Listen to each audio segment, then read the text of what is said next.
Sa likod ng makukulay na blouse, trending na dress at pantalon na pagdating sa'yo, minsan kasya lang pala sa isang hita. May isang lugar sa Guangzhou, China na tinatawag ng marami na Shein Village. Ito ay lugar na puno ng maliliit na pagawaan, patahian, tambak na tela at mga makinang parang bagong kasal na ihilang ang pahinga. Dito habang ikaw ay nag-i-scroll ng nakahilata, may manggagawang nagtatahi na parang wala ng bukas.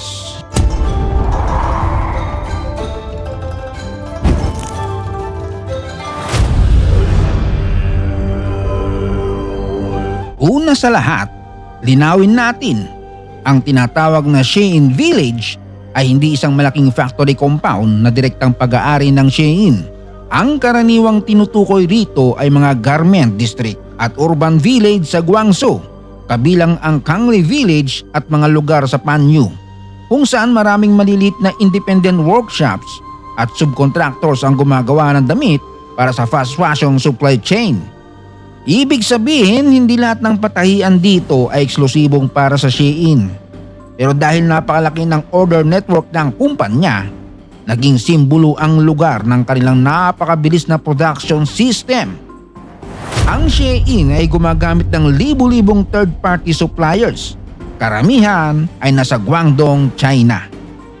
Ang sistema gagawa muna ng maliit na batch ng bagong design. Kapag mabenta online, biglang dadagdagan ang order. At kapag walang pumansin, stop agad. Magaling ang sistema sa negosyo. Kaunti ang natitirang stock. Mabilis sumunod sa uso, kaya bago pa matapos ang trend sa TikTok, may damit ng kahawig, naka-sale na, may voucher pa at may countdown na kunwari huling 3 minuto na lang. Kahit bukas may countdown ulit. Pero ang bilis na ito ay may kapalit. Dahil kapag ang algorithm ay nagsabing mabenta to, ang mensahe sa supplier ay parang gumawa kayo ng libo-libo at pakibilisan, now na. Sa mga investigasyon sa supplier workshop sa Guangzhou, may mga manggagawang nasasabing umaabot sa humigit kumulang 12 oras bawat araw ang trabaho nila at madalas 7 araw kada linggo. Sa 6 na production sites na binisita ng Swiss organization na Public Eye noong 2023, iniulat nilang karaniwan pa rin ang humigit kumulang 80 oras na work week. Samantalang sa iba, 2 oras pa lang sa opisina, 3 beses nang nag-CR, 2 beses nang nagkape, at 5 beses nang nagtanong kung Friday na ba. Ang ilang pagawaan ay maliliit lamang, minsan nasa loob ng masisikip na gusali. May mga rolyo ng tela sa sahig, sako ng damit sa gilid, at sewing machine na halos magkakadikit. Parang computer shop noong 2005, pero imbes na counter strike, ang nilalaro ay counter deadline. Marami sa mga manggagawa ay migrant workers mula sa iba't ibang probinsya ng China. Pumupunta sila sa Guangzhou dahil kailangan nilang kumita para sa pamilya. Hindi dahil pangarap nilang yakapin ng sewing machine hanggang alas 11 ng gabi.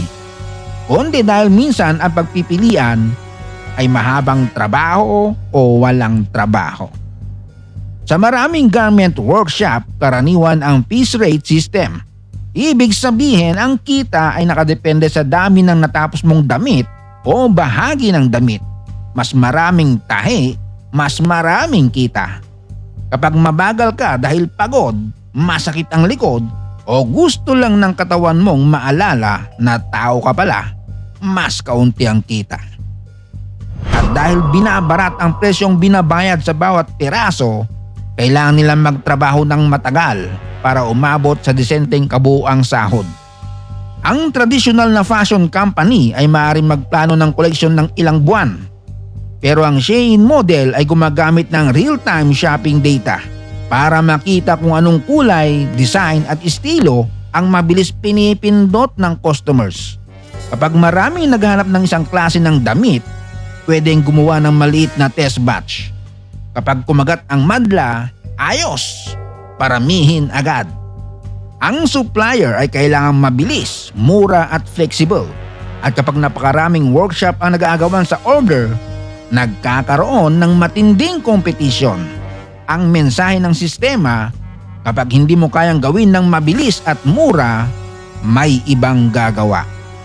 Kaya napipiga ang supplier. At kapag napiga ang supplier, sino ang kadalasang huling napipiga? Hindi ang executive na naka-aircon, kundi ang mananahin na nakaupo mula umaga hanggang gabi kasama ang ventilador na kung may dila lang, nakalawit na.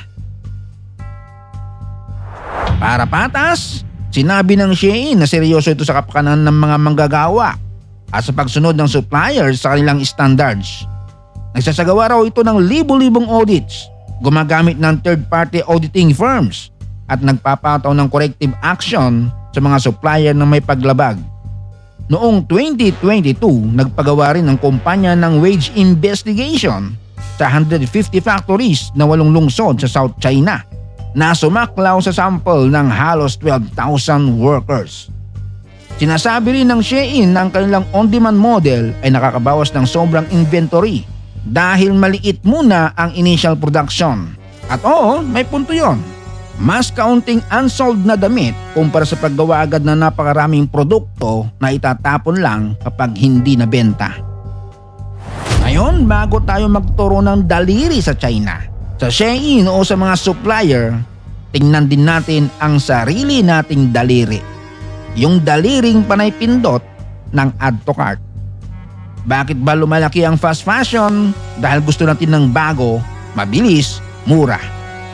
At kapag may damit na 150 pesos, free shipping at may dagdag pang voucher, ano pa nga ba? Check out na yan! Hindi masamang bumili ng murang damit. Maraming tao ang limitado ang budget at kailangan lang talaga ng abot kayang susuotin. Hindi lahat kayang bumili ng mamahaling ethical brand na ang simpleng t-shirt ay presyo na ng kalahating kaban ng bigas. Ang problema ay yung kultura na walang katapusang pagbili.